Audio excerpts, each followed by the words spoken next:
Hello दोस्तों, आज इस वीडियो में हम पढ़ेंगे कक्षा 9 गणित। दोस्तों ये वीडियो प्रश्नावली 7.3 का वीडियो पार्ट 3 है। पिछले वीडियो पार्ट 2 में हमने प्रश्नावली 7.3 का दूसरा क्वेश्चन तक सॉल्व किए थे। दोस्तों आज इस वीडियो में हम तीसरा क्वेश्चन सॉल्व करने जा रहे हैं। चलिए देखते हैं। दोस्तों प्रश्नावली 7.3 का तीसरा क्वेश्चन दिया है एक त्रिभुज ABC की दो भुजाएं AB और BC तथा मध्यिका AM क्रमशः एक दूसरे त्रिभुज की भुजाओं PQ और QR तथा मध्यिका PN के बराबर हैं। देखिए आकृति 7.40। दर्शाइए कि दोस्तों इसमें हमारा पहला पार्ट दिया है त्रिभुज ABM सर्वांगसम त्रिभुज PQN। उसके बाद दूसरा पार्ट दिया है त्रिभुज ABC सर्वांगसम त्रिभुज PQR। तो दोस्तों यही हमको दर्शाना है। तो दिया है एक त्रिभुज ABC। तो दोस्तों हमारा एक त्रिभुज बन गया ABC। उसके बाद की भुजाएं AB और BC।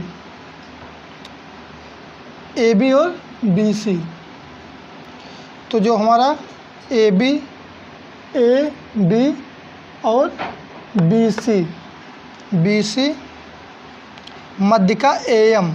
तो हमारी मध्यिका जो बीच में शीर्ष लंब गई है इसको बोलते हैं, ये हमारी मध्यिका है। तो यहाँ से AM हो गई। उसके बाद फिर दिया है क्रमशः, मतलब क्रम से एक दूसरे त्रिभुज, जो हमारा ये दूसरा त्रिभुज बना है PQR। तो दिया है PQ और QR तथा मध्यिका PN के बराबर है। हमारी जो ये मध्यिका है वो इसके बराबर है, अर्थात PN के बराबर है। जैसे हमारी ये जो AB रेखा है या भुजा है वो PQ के बराबर है। देखिए यहाँ बराबर सिंबल लगा है। उसके बाद जो हमारी मध्यिका AM है वो PN के बराबर है। और जो हमारी BC भुजा है वो QR भुजा के बराबर है। तो दोस्तों चलिए इसको हल करते हैं। तो हमको दर्शाना है कि पहला दिया है त्रिभुज ABM सर्वांगसम त्रिभुज PQN। तो दोस्तों चलिए हल करते हैं। तो दोस्तों चलिए लिखेंगे हम त्रिभुज ABM। तो हमारा ABM अर्थात इतना त्रिभुज। तो लिखेंगे त्रिभुज ABM तथा दूसरे त्रिभुज में देखेंगे PQN। तो हमारा ये PQN ए वाला त्रिभुज। तो लिखेंगे त्रिभुज PQN में। अगर जब ABM त्रिभुज में बात करेंगे, इस वाले त्रिभुज में बात करेंगे हम, जब त्रिभुज PQN में बात करेंगे तो इस वाले त्रिभुज में बात करेंगे। तो इसमें हमारा ऑलरेडी दिया है जो ये भुजा हमारी AB भुजा है वो इस वाले भुजा के बराबर है, दूसरे त्रिभुज में PQ के बराबर है। तो लिखेंगे AB बराबर एक किसके बराबर है, PQ के। और ये बुक में ऑलरेडी दिया है। उसके बाद फिर क्या बराबर है हमारा। अब दोस्तों जो हमारी मध्यिका है AM वो किसके बराबर है, PN के बराबर है। ये हमारे दूसरे त्रिभुज में जो मध्यिका है वो पहले त्रिभुज की मध्यिका दूसरे त्रिभुज की मध्यिका के बराबर है। तो लिखेंगे AM बराबर AM क्या है, हमारी मध्यिका है। AM बराबर PN वो भी हमारा क्या है, दिया है क्योंकि ये देखिए हमारा सिंबल लगा हुआ है। उसके बाद फिर सर्वांगसम साबित करने के लिए तीन चीज़ों को बराबर करने की आवश्यकता होती है। तो दोस्तों हमारे दो चीज़ बराबर हो गए। अभी तीसरी चीज़ हमारी क्या बराबर हो सकती है। सबसे पहले दोस्तों इसको निकाल लेते हैं। मध्यिका क्या दिया, मध्यिका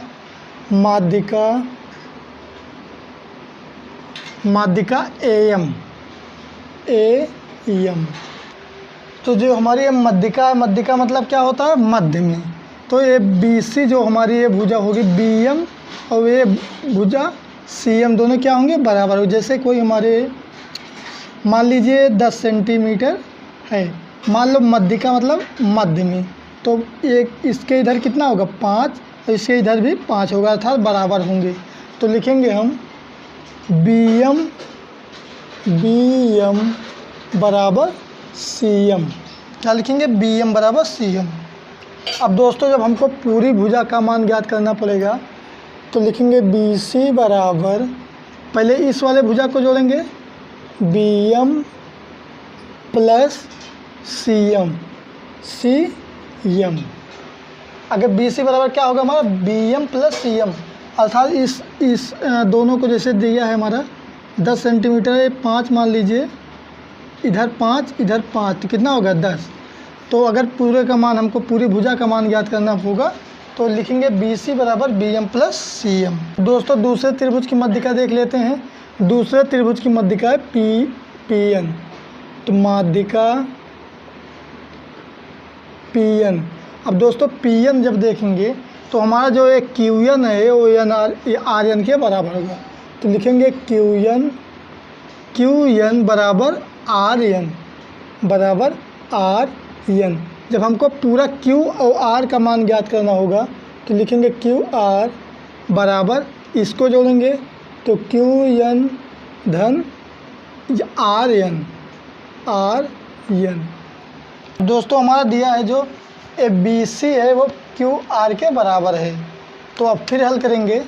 जो हमारा BC है वो किसके बराबर है, BC भुजा बराबर दूसरे त्रिभुज में QR के बराबर है। कहेंगे दोस्तों दिया है। अब फिर हम क्या करेंगे, अब BC बराबर क्या दिया है BM प्लस CM बराबर QR।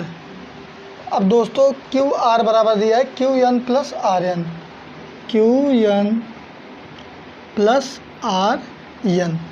अब चाहे हम BM के देखिए BM बराबर CM लिखा है, या CM के स्थान पे हम BM रख लें या BM के स्थान पे CM रख लें। तो दोस्तों हम CM के स्थान पे BM रखते हैं, तो BM प्लस CM के स्थान पे क्या, CM बराबर क्या होगा, BM बराबर क्या होगा CM, और CM बराबर क्या होगा BM, तो लिख देंगे BM। फिर अब चाहे QN बराबर दिया है RN, चाहे RN के जगह हम QN रख लें या QN की जगह RN। तो दोस्तों चलिए रख देते हैं हम QN प्लस RN की जगह रखते हैं QN। तो इसको जोड़ेंगे तो हो जाएगा 2BM बराबर 2QN। तो 2 से 2 हमारा कैंसिल हो जाएगा, तो BM बराबर QN, अर्थात BM बराबर QN। तो BM हमारा कौन सा है, BM है और एक QN है, तो क्या होंगे, बराबर होंगे। दोस्तों हमारे तीन चीज़ बराबर हो गए, तो लिखेंगे अतः, यही हमको सिद्ध करना था, त्रिभुज ABM सर्वांगसम त्रिभुज PQN। दोस्तों यही हमको सिद्ध करना था, लिख देंगे इति सिद्धम। अब दोस्तों दूसरा पार्ट हमारा दिया है त्रिभुज ABC सर्वांगसम त्रिभुज PQR।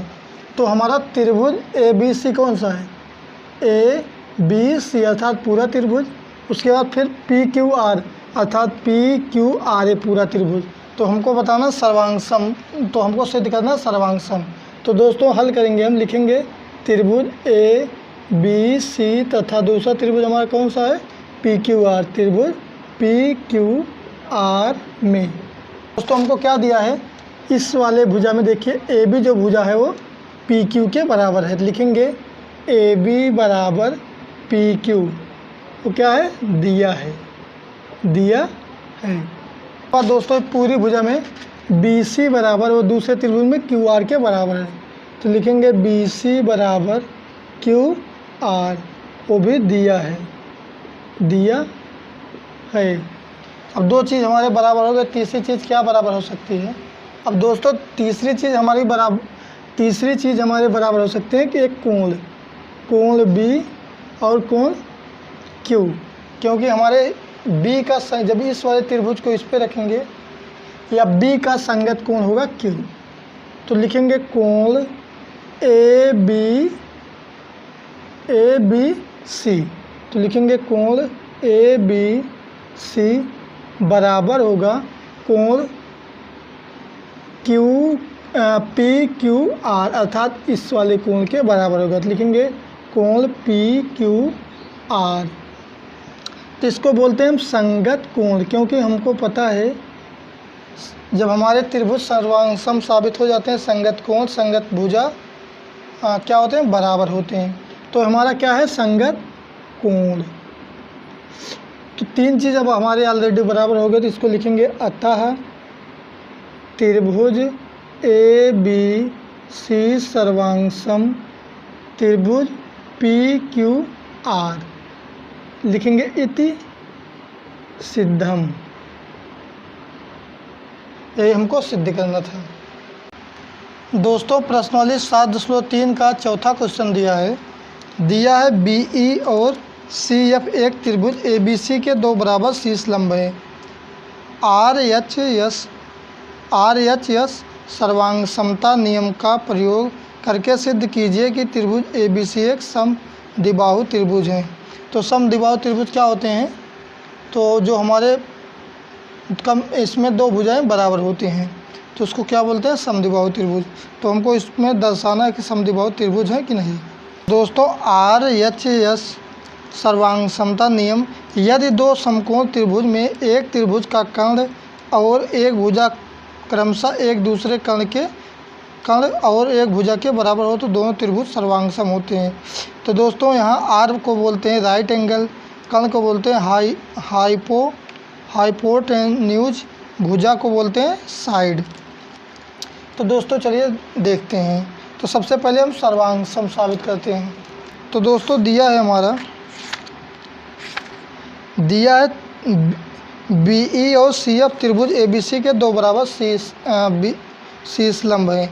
जो हमारा त्रिभुज ए बी सी है वो ये हमारे जो बी एफ और सी शीर्ष लंब है वो बराबर है। हमारा शीर्ष लंब कितने होता है, अंश का होता है 90 और 90, तो दोनों क्या हैं, बराबर हैं। तो दोस्तों चलिए हल करते हैं। तो दोस्तों लिखेंगे अब त्रिभुज बी ई सी। तो दोस्तों लिखेंगे त्रिभुज बी ई सी अर्थात इतना त्रिभुज। उसके बाद दूसरा त्रिभुज लिखेंगे सी एफ बी अर्थात ए वाला त्रिभुज में। तो दोस्तों हमारा शीर्ष लंब है वो क्या है, बराबर है। तो लिखेंगे बी ई सी, लिखेंगे कोण बी ई सी अर्थात एक कोण और एक कोण क्या है, बराबर है। तो लिखेंगे कोण बी ई सी बराबर है किस वाले, कोण सी एफ बी। तो कोण सी एफ बी बराबर 90 अंश। लिख देंगे हम दोस्तों शीर्ष लंब, और इसको बोलते हैं राइट एंगल अर्थात समकोण। ये हो गया हमारा आर। अब दोस्तों फिर क्या है, हमारा बी सी जो भुजा है वो हमारे डी ई सी त्रिभुज में है और सी एफ बी त्रिभुज में है। तो लिख देंगे बी सी बराबर सी बी, क्योंकि देखिए यहाँ बी और सी को देखेंगे तो यहाँ लिखा है सी और बी, तो लिख देंगे इसको उभयनिष्ठ।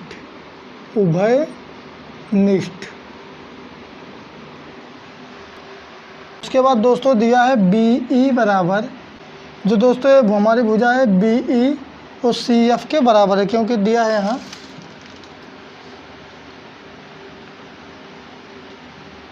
दिया है बी ई और सी एफ एक त्रिभुज के बराबर शीर्ष लंब है। तो ऑलरेडी दिया है, लिखेंगे बी ई बराबर है सी एफ के। दिया है दोस्तों बी ई और सी एफ दिया है बराबर शीर्ष लंब है, क्या है, शीर्ष लंब है। तो दोस्तों हमारे इसको बोलते शीर्ष लंब, तो इसको बोलते हैं साइड। तो दोस्तों लिखेंगे अतः सबसे पहले क्या हमारा बराबर है आर, तो अर्थात राइट एंगल। तो लिखेंगे त्रिभुज बी ई सी सर्वांगसम त्रिभुज सी एफ बी, और किस नियम से, आर एच और यस। ये हमारा आर क्या है, राइट एंगल एच होता है कर्ण। तो कर्ण जो हमारा है बी सी और सी बी है, अर्थात जो अगर इस वाले त्रिभुज में देखेंगे तो हमारा कर्ण होगा। तो उसके बाद फिर नियम द्वारा लिख देंगे, नियम द्वारा। अब हमको क्या बताना है, बताना है कि समद्विबाहु त्रिभुज साबित करना है। अब देखिए दोस्तों, यहाँ कोण जो हमारा ये कोण सी है और कोण बी क्या है, बराबर हैं। क्यों? क्योंकि हमको पता है कि सम्मुख भुजा के सामने वाला कोण क्या होता है, बराबर होता है। तो इस भुजा के सामने कोण कौन सा होगा, ए वाला होगा, और इस भुजा के सामने वाला कोण कौन सा होगा, ए वाला होगा। तो लिखेंगे कोण सी बराबर कोण बी, लिख देंगे संगत कोण। दोस्तों लिखेंगे कोण बी सी ई, कोण बी सी ई अर्थात ए वाला कोण। फिर उसके बाद लिखेंगे कोण सी बी ई, तो बराबर कोण सी बी एफ। ये क्या है, हमारे संगत कोण है। क्योंकि देखिए यहाँ बी के स्थान पे क्या दिया है, सब में दिया, देख लीजिए सब, इसमें बी के स्थान पे सी दिया है, ई के स्थान पे एफ दिया है, और उसके बाद सी के स्थान पे क्या दिया है, बी। तो सी के स्थान पे क्या दिया है, बी। दोस्तों क्या है, हमारे ए बी और ए सी क्या है, बराबर हैं। तो लिखेंगे ए बी बराबर ए सी, क्योंकि हमको पता है जब सम्मुख कोण जो हमारा होगा और सम्मुख भुजा और सम्मुख कोण क्या होते हैं, समद्विबाहु त्रिभुज में बराबर होते हैं। तो लिख देंगे सम्मुख कोण हमारा ये कोण और ए कोण, इसके सामने वाली भुजा कौन सी है, ए, और इसके सामने वाली भुजा कौन सी है, ए। तो क्या होगी, दोनों भुजाएं भी हमारी बराबर होगी। लिखेंगे सम्मुख कोण की भुजाएं बराबर होती हैं, अतः तो लिख देंगे अर्थात त्रिभुज ए बी सी एक समद्विबाहु त्रिभुज है। समद्विबाहु त्रिभुज क्या होते हैं हमारे, जो ये भुजा और ये भुजा क्या होती है, बराबर होती है। तो ये हमको साबित करना था। दोस्तों प्रश्नावली 7.3 का 5वां क्वेश्चन दिया है ए बी सी एक समद्विबाहु त्रिभुज है जिसमें ए बी बराबर ए सी है, ए पी लंब है, ए सी लंब बी सी खींच कर ए पी लंब बी सी खींच कर दर्शाइए कि कोण बी और कोण सी बराबर हैं।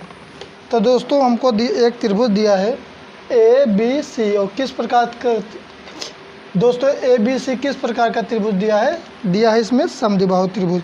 उसमें जो हमारी ए बी है, ए बी भुजा और ए सी भुजा क्या है, बराबर है। उसके बाद फिर दिया है ए पी लंब है बी सी पर। तो दोस्तों बी सी पर हमारा ए पी लंब है, लंब कितने अंश के होते हैं, 90 अंश के। तो दोस्तों हमको बताना है कि कोण बी और कोण सी बराबर है, अर्थात ए कोण और ए कोण क्या है, बराबर है, यही हमको दिखाना है। तो दोस्तों चलिए हल करते हैं। तो दोस्तों 5वां क्वेश्चन हम सॉल्व कर दिए हैं, आप लोगों को समझा दे रहे हैं। त्रिभुज ए पी बी, तो त्रिभुज ए पी बी, ए वाला त्रिभुज, तथा दूसरा त्रिभुज हमारा त्रिभुज ए पी सी। तो ए पी सी हमारा दूसरा त्रिभुज हो गया।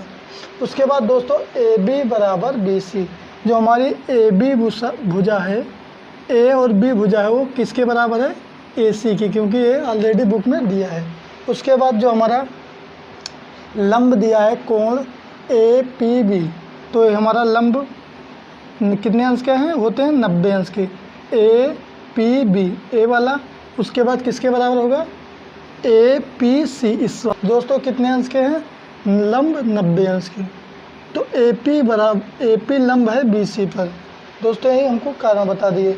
उसके बाद देखते हैं, तो दो चीज़ हमारे बराबर हो गए। अब तीसरा चीज़ क्या बराबर है, हमारा जो ए और पी है, इसी भुजा से हमारा पहला त्रिभुज बना है और ए पी से हमारा दूसरा त्रिभुज बना है। जब दोनों में हमारे होते हैं तो उसको बोलते हैं उभयनिष्ठ। उसके बाद फिर क्या है, तो लिख देते हैं जब तीन चीज़ हमारे बराबर हो जाते हैं तो उसको बोलते हैं हम ए, तो ये होते हैं हमारे सर्वांग सम। तो त्रिभुज ए पी बी सर्वांग सम त्रिभुज ए पी सी। और किस नियम से हमारे सर्वांग सम हुए? सबसे पहले क्या बराबर है हमारा? साइड, तो बोलते हैं यस। फिर उसके बाद क्या बराबर है? एंगल। उसके बाद फिर क्या बराबर है? साइड, साइड को बोलते हैं भुजा। तो यस ए यस नियम द्वारा। अब फिर हमारा क्या, तो हमको बताना है कोण बी और कोण सी क्या है? बराबर हैं। तो दिया कोण ए बी पी, तो जो हमारा ए बी पी ए वाला कोण, तो जब हमारे सर्वांग सम साबित हो जाते हैं संगत कोण और संगत भुजाएं क्या होती हैं? बराबर होती हैं। तो दोस्तों जैसे हम डायरेक्ट देख सकते हैं, जब हमारे सर्वांग सम साबित हो जाएंगे तो देखिए कोण मान लीजिए बी है और ये सी है, बी का संगत कोण कौन सा होगा? सी। तो दोस्तों कोण ए बी पी जो हमारा ए कोण है वो किसके बराबर होगा? ए सी पी, अर्थात इस वाले कोण के बराबर होगा। तो ए बी जो हमारा है वो बी का संगत कोण यहाँ दिया है यस। तो यही हमको सिद्ध करना था, कोण बी बराबर कोण सी, तो क्या है? संगत कोण। तो दोस्तों प्रश्नवाली 7.3 द एंड। दोस्तों वीडियो आपको कैसा लगा कमेंट में ज़रूर बताएं और हमारे एजुकेशन रंजीत कुमार के चैनल को सब्सक्राइब करें। दोस्तों कक्षा 6, कक्षा 8 और कक्षा 9 के वीडियो के प्लेलिस्ट इस वीडियो के डिस्क्रिप्शन में दे दिया हूँ। दोस्तों आप लोग जाकर चेकआउट कर सकते हैं। धन्यवाद।